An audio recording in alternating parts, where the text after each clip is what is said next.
అందరికీ నమస్కారం. కలియుగం కథలు ఛానల్కి స్వాగతం. ఈనాటి మన కథ ఒంటరితనపు నిర్ణయాలు. గోడపై ఫోటోలో ఉన్న భార్య శ్యామలను చూస్తూ, నన్నిక్కడ ఒంటరిగా వదిలేసి నీ దారిన నువ్వు హాయిగా ఆ భగవంతుని సాన్నిధ్యాన్ని చేరుకున్నావు శ్యామల. అదృష్టవంతురాలివి. నేనిలా ఎన్నాళ్లపాటు ఒంటరితనంతో కుమిలిపోవాలని రాశాడో ఆ భగవంతుడు నా నుదుటన అన్నారు కన్నీళ్లతో. అయ్యో, అంత మాట అనకండి. మీరు నిండు నూరేళ్లు జీవించాలి అంది భార్య శ్యామల. ఎలా శ్యామల? ఈ ఒంటరితనాన్ని భరించడం నా వల్ల కాదు. ఈ వయసులో గట్టిగా 2 నిమిషాల పాటు ముక్కు మూసుకున్నానంటే శాశ్వత విముక్తిని పొందవచ్చు. అలా మాట్లాడొద్దండి. మరణమంచుల్లో ఉన్న నన్ను బతికించుకునేందుకు గాను వాలంటరీ రిటైర్మెంట్ తీసుకొని మరీ నన్ను కంటికి రెప్పలాగా చూసుకున్నారు. క్యాన్సర్ అడ్వాన్స్ స్టేజిలో ఉంది. 4 మాసాలకు మించి బతకదు అని డాక్టర్లు చెప్పిన తర్వాత మీరు చేసిన సేవలతో మరో 3 ఏళ్ల పాటు జీవించగలగాను. మీరే ఇలా మాట్లాడితే ఎలా? ఏమో శ్యామల, ఏమీ అర్థం కావడం లేదు. ఇలా ఇంకా ఎన్నాళ్ళో? అప్పుడే ఫోన్ మోగడంతో వర్తమానంలోకి వచ్చారు పద్మనాభం గారు. ఫోన్ లిఫ్ట్ చేయగానే అటు నుండి స్నేహితుడు గోవిందరావు. పద్మనాభం, ఏం చేస్తున్నావు అడిగారు. నా భార్యతో మాట్లాడుతున్నా గోవిందు అన్నారు పద్మనాభం గారు. విషయం అర్థమైనట్టు, ఏ కూతురు అల్లుడు ఎక్కడికెళ్లారు అడిగారు గోవిందు. పిల్లలతో బయటికెళ్లారు. ఇంటికి కాపలాగా ఉండమన్నారు. అలాగా, అయితే నువ్వు బయటికి రావా? లేదురా గోవిందు, పిల్లలు రాత్రికే వస్తారు. అప్పటిదాకా ఇల్లు చూసుకోమన్నారు. నేను ఎక్కడికి రాను అన్నారు పద్మనాభం గారు. నేనే నీ దగ్గరికి వస్తాను అని ఫోన్ పెట్టేసి పద్మనాభాన్ని కలవడానికి వెళ్లారు గోవిందు గారు. పద్మనాభం ప్రాణమిత్రుడు గోవిందరావు గారు. అదే వీధిలో పద్మనాభం గారి ఇంటి నుండి 4 ఇల్లు దాటాక గోవిందరావు గారి ఇల్లు. గోవిందరావు గారు కూడా పద్మనాభం గారిలాగే కొడుకుతో కలిసి ఒంటరిగా ఉంటున్నారు. ప్రతిరోజు సాయంత్రం ఇద్దరికీ కాసేపు వాకింగ్ వెళ్లటం అలవాటు. అందుకే గోవిందరావు ఫోన్ చేశారు. డోర్ బెల్లు మోగింది. పద్మనాభం గారు తలుపు తెరిచారు. రారా గోవిందు అంటూ సంతోషంగా ఆహ్వానించారు. సోఫాలో కూర్చుంటూ, ఇంట్లో పిల్లలు కూడా లేరా అడిగారు గోవిందరావు గారు. పిల్లల్ని తీసుకుని అల్లుడు కూతురు సినిమాకి వెళ్లారు అన్నారు పద్మనాభం గారు. నువ్వు కూడా వాళ్లతో కలిసి సినిమాకి వెళ్తే కాస్త కాలక్షేపం అయ్యేదిగా. చెల్లమ్మ బ్రతుకున్నప్పుడు వారానికో సినిమా చూసేవాడివి కదరా అంటూ స్నేహితుని పరిస్థితికి జాలిపడ్డాడు గోవిందరావు గారు. వాళ్ళేదో సరదాగా బయటికి వెళ్తుంటే పానకంలో పుడకలాగా నేను వెళ్లడం ఏం బావుంటుందిలే గోవిందు. ముఖ్యంగా అల్లుడు ఇబ్బంది పడతాడేమోననిపిస్తుంది నాకు. వాళ్ళు కూడా అది అర్థం చేసుకున్నారో ఏమో. మొదట్లో 1కి 4 సార్లు నన్ను తమతో పాటి బయటికి రమ్మంటూ పిలిచేవాళ్ళు. ఈ మధ్యన అలా అడగడం మానేశారు. అయినా నా జీవితంలో సరదాలు సంతోషాలు అన్నీ శ్యామలతోనే ముగిసిపోయాయి. ఇక ఇక్కడ మిగిలింది దిక్కు ముక్కు లేని ఈ కట్టే నిర్వేదంగా అన్నారు పద్మనాభం గారు. బాధపడకు పద్మ, నాది అదే పరిస్థితిగా. నీ అవస్థని నేను అర్థం చేసుకోగలను. నా కొడుకు మంచివాడే అయినప్పటికీ వాడి ఇంట్లో ఉండటం నాకే మొహమాటంగా, ఏదో పరాయి ఇంట్లో ఉన్నట్టే ఉంటుంది. ఎంతైనా భార్య లేని లోటు ఎవ్వరూ తీర్చలేనిది అన్నారు గోవిందరావు గారు. కాసేపు ఇద్దరూ కష్టసుఖాలు మాట్లాడుకున్న మీదట నీతో మాట్లాడాలని వచ్చాను పద్మ. ఒక విషయంలో నీ సలహా కావాలి అన్నారు గోవిందరావు. ఏ విషయంలోరా? చెప్పేందుకే ఏదోలా ఉందిరా. భలే వాడివి. నా దగ్గర నీకు మొహమాటం దేనికిరా? అసలు విషయమేమిటో చెప్పు అడిగారు పద్మనాభం గారు. నా కొడుకు బలవంతం పైన వారం రోజుల క్రితం ఒక పెళ్లి చూపులకి వెళ్ళాను. పేరు పూర్ణ. ఆవిడకి భర్త పోయి 5 ఏళ్లవుతుందట. నాకంటే 6 ఏళ్లు చిన్నది. పిల్లలు లేరు. బాదరాబందీలేవీ లేవు. దూరపు బంధువుల ద్వారా సంబంధం తెలుసుకున్నాడు నా కొడుకు. ఆవిడని నేను పెళ్లి చేసుకుంటే బావుంటుందని వాడి ఆలోచన. ఇలా చేస్తే నలుగురు ఏమనుకుంటారోనని నాకు మనసులో పీకుతోంది. ఇప్పటికే నేను పొరపాటున కాసింత అందంగా తయారైతే చాలు, వెంటనే ఈ ముసలి వయసులో ఇదంతా అవసరమా అంటూ నా కోడలు నా మొహం ముందే అంటుంది.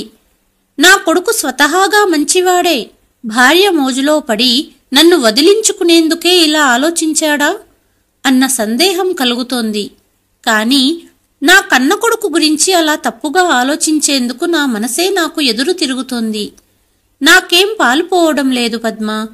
నువ్వైతే అన్నీ ఆలోచించి ఏం చేస్తే బావుంటుందో చెబుతావని ఇలా వచ్చాను అన్నారు గోవిందరావు గారు.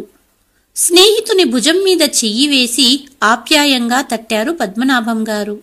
గోవిందు, మిగతా విషయాలన్నీ పక్కనబెట్టి నేను అడిగే ప్రశ్నలకు సమాధానం చెబుతావా అన్న పద్మనాభం మాటలకి తప్పకుండా చెబుతాను అన్నట్టుగా తలూపారు గోవిందరావు. అయితే విను. మొదటిది, నీ కొడుకు కోడలు నీ కళ్ళ ముందు సరదాగా తిరుగుతుంటే అయ్యో నా భార్య బ్రతికుండుంటే నేను అలా హాయిగా జీవితాన్ని ఎంజాయ్ చేసేవాడిని కదా అని నీకు ఈ మధ్యన తరచుగా అనిపిస్తోందా? రెండవది, నీ చుట్టూరా ఎంతమంది ఉన్నా నువ్వు ఒంటరిలా ఫీలవుతున్నావా? ఇకపోతే మూడవది అతి ముఖ్యమైనది ఏమిటంటే, పెళ్లి చూపుల్లో ఆవిడని చూసి మాట్లాడిన తర్వాత ఆమెతో నీ జీవితం ముడిపడితే బాగుంటుందని, జీవితాంతం ఆమెతో కలిసి ఆనందంగా గడపగలనని నీకనిపించిందా? ఈ ప్రశ్నలన్నింటికీ అవును అనేదే నీ సమాధానమైతే నువ్వింకేమీ ఆలోచించనవసరం లేదు. ముఖ్యంగా ఎప్పుడూ వేలెత్తి చూపే సమాజం గురించి ఆలోచించకు. సమాజం ఏమనుకుంటుందోనన్న భావనని నీ మనసులో నుంచి తుడిచేసేయ్. ప్రస్తుతానికి నీ వయసు కేవలం 54. అంటే నీకింకా ఉద్యోగ విరమణ వయసే దాటలేదు. సగటున ఒక మనిషి 75 ఏళ్లు బ్రతుకుతాడనుకో. అంటే నీ 20 ఏళ్ల నీ ఆనందాన్ని ఎవరికోసమో వదులుకోవటం అవివేకం. నీ జీవితంలోకి రెండో ఆమనిలా రాబోయే స్త్రీ సాహచర్యంలో లభించే శాంతి సౌఖ్యాలతో నీకు మరింత ఎక్కువ ఆయుష్నిచ్చి నీ ద్వారా మరింత మంది విద్యార్థుల జీవితాలు చెక్కబడి సమాజానికి అందించాలనేదే ఆ భగవంతుని సంకల్పం అయ్యిండొచ్చునని నాకనిపిస్తోంది. స్నేహితుని మాటలని శ్రద్ధగా వింటున్నారు గోవిందరావు. భార్య మరణం తర్వాత ఒక్కగానొక్క కూతురు ఇంట్లో ఉంటున్నారు పద్మనాభం గారు. అల్లుడు సాఫ్ట్వేర్ ఉద్యోగం చేస్తున్నాడు. వాళ్లకు 2 పిల్లలు. ఈరోజు సెలవు కావడంతో సాయంత్రం పిల్లలతో సినిమాకి వెళుతూ తండ్రిని ఇంటికి కాపలా ఉండమన్నారు. సినిమా టికెట్లు దొరక్కపోవడంతో పిల్లల్ని తీసుకుని ఇంటికి దగ్గరలో ఉన్న పార్కుకి వచ్చారు పద్మనాభం గారి కూతురు అల్లుడు. అల్లుడు పిల్లలని ఆడిస్తూ పార్కులో ఉన్నాడు. కానీ కూతురు సునీత తండ్రి నిద్రపోతున్నాడేమో అనుకుని లేపడం ఎందుకులే అని కొద్ది నిమిషాల క్రితమే వెనకవైపు తలుపులు తెరుచుకుని లోనికొచ్చింది. పద్మనాభం మరియు గోవిందరావు సంభాషణ అంతా వింటుంది. కూతురు వింటోందన్న విషయం గమనించలేదు పద్మనాభం గారు. నీ కొడుకు విషయానికొస్తే నీ మనసు నీతో ఏం చెబుతుందో అదే సత్యం గోవిందు. మీ వాడు 4 రోజుల క్రితమే కలిశాడు. వాడు మంచోడు. వాడి మనసులో ఏ కల్మషమూ లేదు. అమ్మ చనిపోయిన నాటి నుండి నాన్నలో ఉత్సాహం అడుగింటిపోయింది. ఒంటరితనాన్ని, అమ్మలేని లోటుని ఆయన భరించలేకపోతున్నారంకుల్. ఆయన్ని అలాగే వదిలేస్తే ఏమైపోతారోనని భయమేస్తోంది అంటూ నా ముందు బాధపడ్డాడు. వాడి ఆరాటమంతా చనిపోయిన తన తల్లికి సమానమైన తోడుని నీకందివ్వాలనే తప్ప నిన్ను వదిలించుకోవాలన్న ఆలోచన లేదు వాడిలో. ఈ పెళ్లికి నిన్నెలాగైనా ఒప్పించమని నా చేతులు పట్టుకొని అడిగాడు. అంతేకాకుండా వాడు నాతో మరో మాట కూడా చెప్పాడు గోవిందు. నాకు చెల్లెలికి పెళ్లిళ్ళు చేసే ముందు సంబంధం మంచిదేనా, వంశం ఎటువంటిది, వాళ్ల సాంప్రదాయం ఏమిటి అంటూ మీతో కలిసి నాన్న చాలామంది వద్ద వాకబు చేశాకే మా వివాహాలని ఖాయం చేశారు.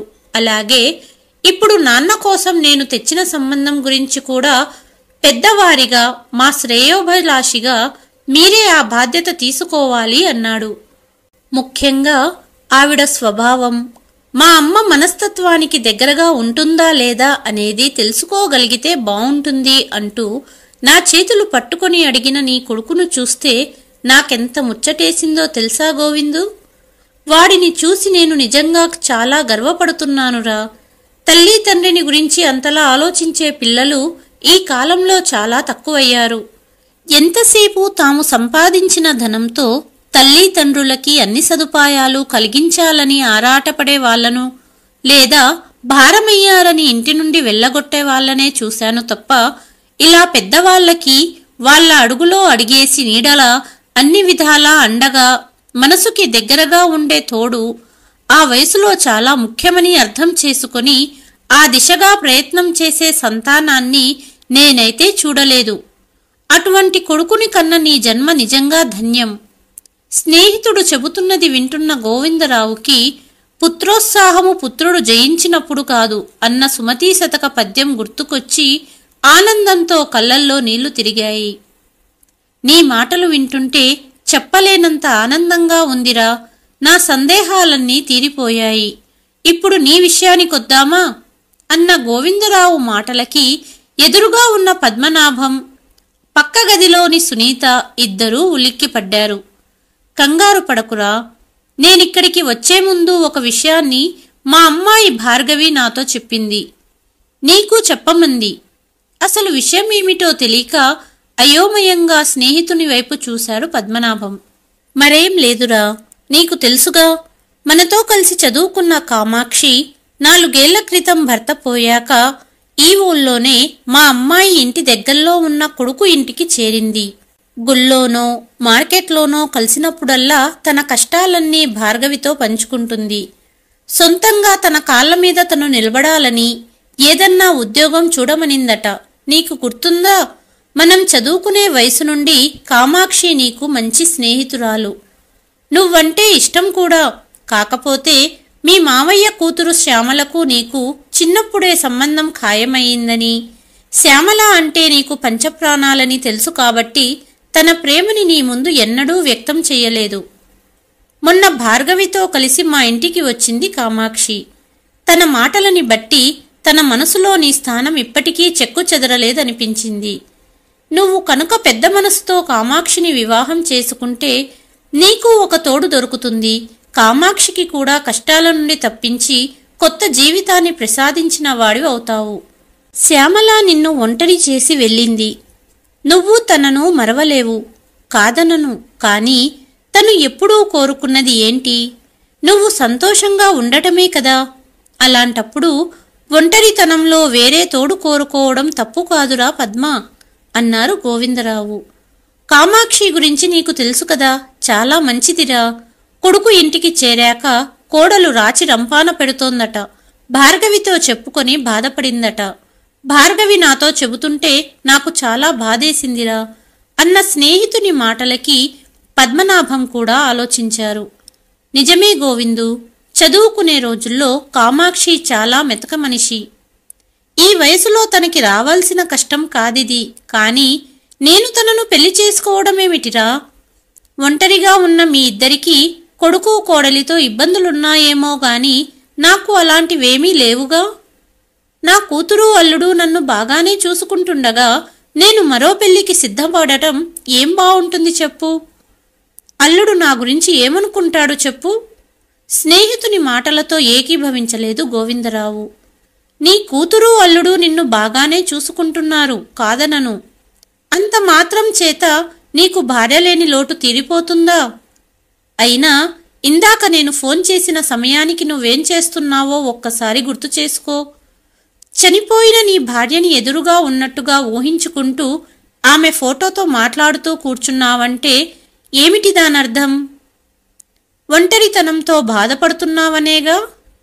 అదే నీకు తోడుగా శ్యామల స్థానంలో మరో స్త్రీ వచ్చుంటే ఈ పాటికి ఆమెతో కలిసి సరదాగా ఏ సినిమాకో పార్కుకో వెళ్ళుండేవాడివి కాదంటావా? స్నేహితుని ప్రశ్నకి కాదని చెప్పలేక పద్మనాభం చేతులు నులుముకుంటుంటే పక్క గదిలో ఉన్న సునీత ఆలోచనలో పడింది. నిజమే, అమ్మ బతికి ఉండగా నాన్న ఎప్పుడూ అమ్మని అంటిపెట్టుకునే ఉండేవాడు. ఎక్కడికి వెళ్ళినా అమ్మా నాన్న కలిసే వెళ్ళేవాళ్ళు. సరదాగా ఒకరిపై ఒకరు జోకులేసుకుంటూ వాళ్ళిద్దరూ ఎప్పుడూ జంటగా తిరిగేవాళ్ళు. ఇప్పుడు అటువంటి చక్కటి తోడు లేకపోవటం నాన్నకి నిజంగా పెద్ద లోటే. ఎంచేతనో మరి ఇంతకాలం నాకీ ఆలోచనే తట్టలేదు సుమా. ఇక ఆలస్యం చెయ్యకూడదు అనుకుంటూ ఒక దృఢ నిశ్చయంతో గబగబా చెప్పులు వేసుకుని బయటికి నడిచింది సునీత. అడగకుండానే అన్నీ అమర్చిపెట్టిన నాన్నకి ఈ వయసులో అవసరమైన తోడుని అందించే అవకాశాన్నిచ్చిన ఆ భగవంతునికి మనసులో కృతజ్ఞతలు తెలుపుకుంది.